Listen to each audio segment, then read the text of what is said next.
දැන් අර දරුවෝ බැඳලා දරුවෝ හදපුවාම මේ ළමයි බලන්න යන්න බෑනේ. ඔය සේරම කරලා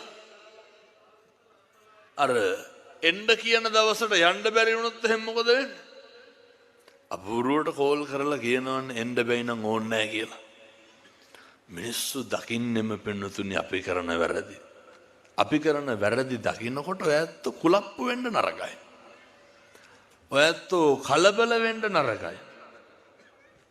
පෙන්නතුනි මෙහෙම තිබ්බට දැන් විනාඩි 45ක් ඉවරයි හොඳේ.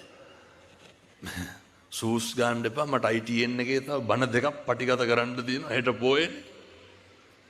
එතකොට දෙකක් නෙමෙයි නායක අහන්නේ තුනක් තියෙනවා. මේ අද 12 විතර වෙනකම් මොකද කරන්න ඕනේ? බණ කියන්න ඕනේ. ඒ කරලා ඉවරලා හෙට උදේ නුවර යන්න ඕනේ. හැන්දෑවේ රුවන්වැලිසෑය සිරසේ තුරුණුසිත ප්‍රෝග්‍රෑම් එකට යන්න ඕනේ 4 වෙනකොට.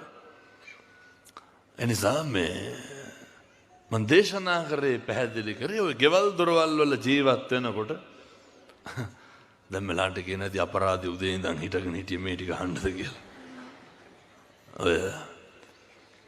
ඔය මං කිව්වේ ඔය මොක කෙරුවත් වැඩක් නැහැ. අර කන්දකස් හැවෙන්නත් ඕන නිරංජනාගගෙන් පයින්නත් ඕන. දෙකක් බෑ එකයි පුළුවන්.